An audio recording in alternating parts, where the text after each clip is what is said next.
नमो नमः।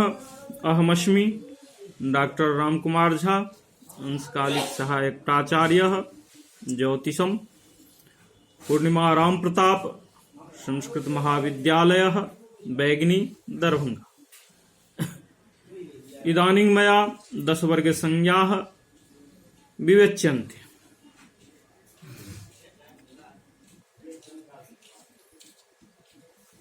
लग्नं होरा दृक्सप्तांग काष्ठाभास्वान् भूपत्तिंसदभ्रांगभागाः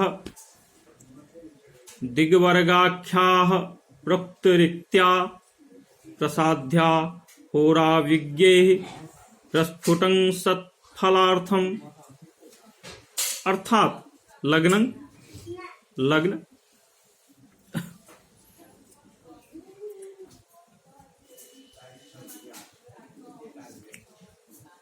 होरा दृक् देशकान सप्त सप्तमांश अंक नवमांश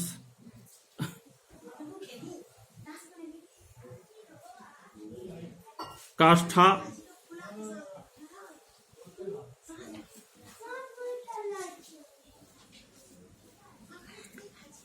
दिक् दशमांश भास्वान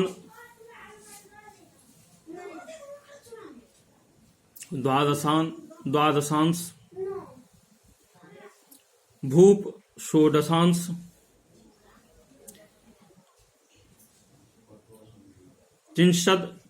त्रिंशांश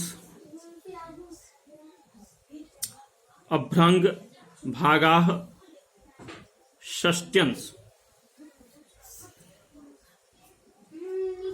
इन दसों को आचार्य ने 10 वर्ग कहे हैं, अर्थात 10 वर्ग के अंतर्गत ये दसों आते हैं। इस 10 वर्ग को होराविज्ञों ने जातक के फलक ज्ञान हेतु कहे। यहां पर लग्न से यहां पर अभिप्राय गृह से है,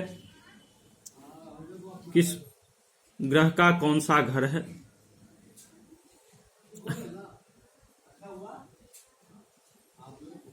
जो मैंने पूर्व में भी बता चुका हूं और आगे भी पुनः बताऊंगा।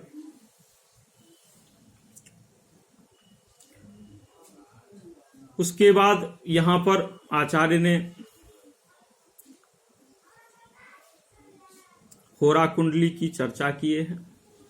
यहां पर एक राशि में 2 होरा होता है, राश्यर्धंग होरा, अर्थात 15 अंश के एक राशि में 2 होरा होते हैं।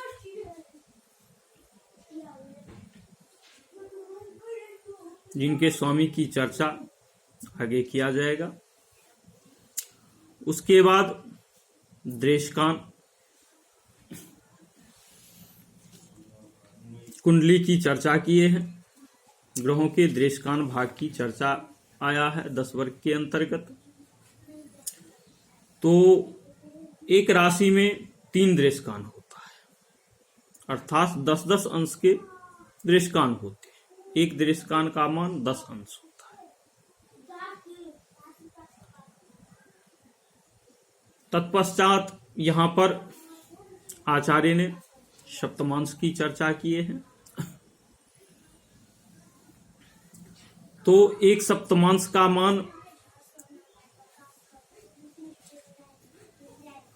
4 अंश 17 कला 8वीं कला आता है, अर्थात एक सप्तमांश 4 अंश, प्रथम सप्तमांश 4 अंश प्रत्येक राशि, प्रथम सप्तमांश 4 अंश 17 कला 8वीं कला तक होगा। उसके बाद फिर इसी मान को हम इसमें जोड़ देंगे तो द्वितीय सप्तमांश का मान आ जाता है। द्वितीय सप्तमांश खंडा की प्राप्ति होती है जो 8 अंश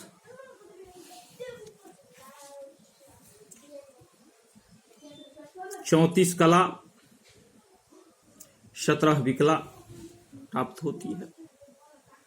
इसी प्रकार इस सप्तमांश मान को जोड़ते जाएंगे तो तृतीय सप्तमांश, चतुर्थ सप्तमांश, पंचम सप्तमांश खंडा प्राप्त होती है।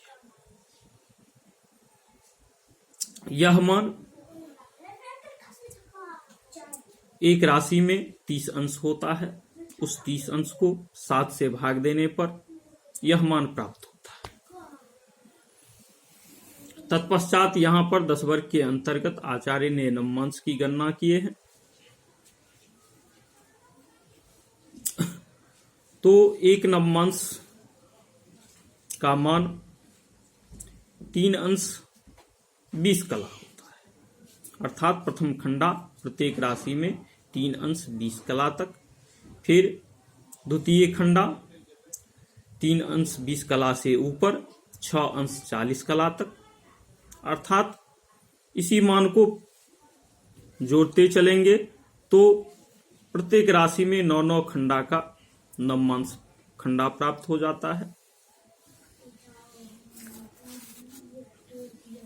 फिर आगे यहां पर आचार्य ने दशमांश की चर्चा की है। तो 30 अंश एक राशि का मान 30 अंश से 10 से भाग देते हैं तो 3 अंश प्राप्त होता है।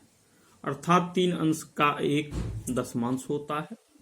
तो प्रत्येक राशि में प्रथम 3 अंश तक प्रथम खंडा दशमांश खंडा, फिर 3 से ऊपर 6 अंश तक द्वितीय खंडा, फिर 6 से लेकर 6 से ऊपर 9 अंश तक तृतीय खंडा। इसी प्रकार प्रत्येक राशि में 10 दशमांश खंडा होंगे।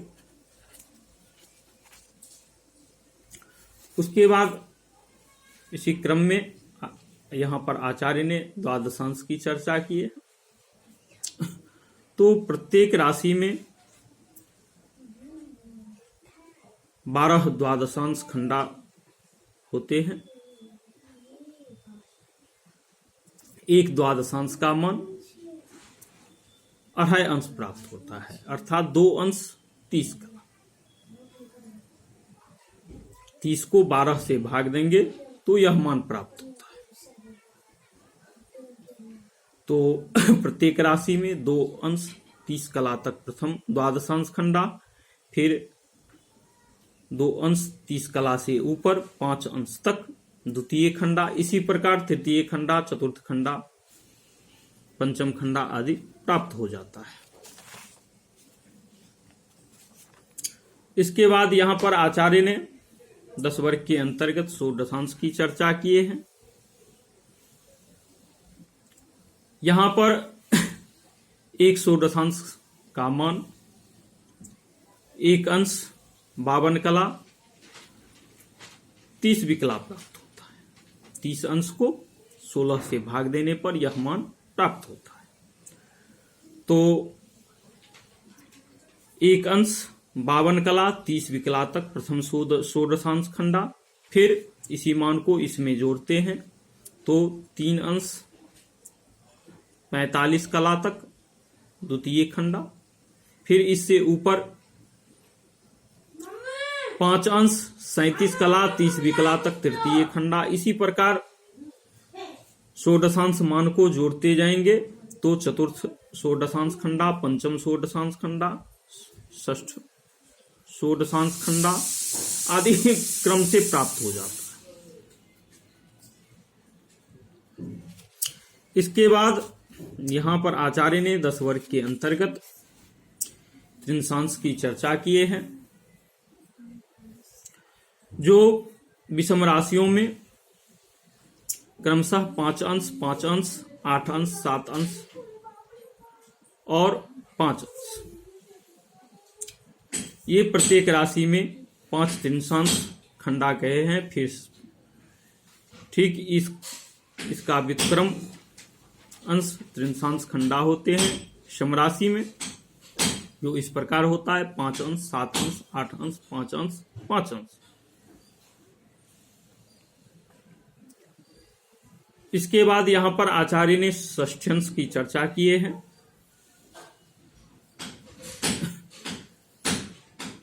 तो प्रत्येक राशि में 30-30 कला का एक एक षष्ठ्यंश होता है, अर्थात प्रथम षष्ठ्यंश खंडा 30 कला तक, फिर 30 कला से ऊपर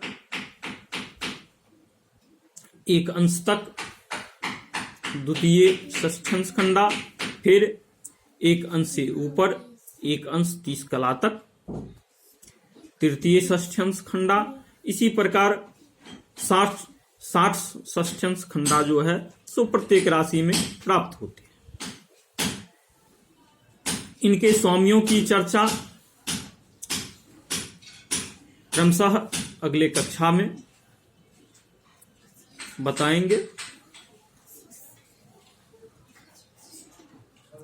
इत्यल्मिति शम।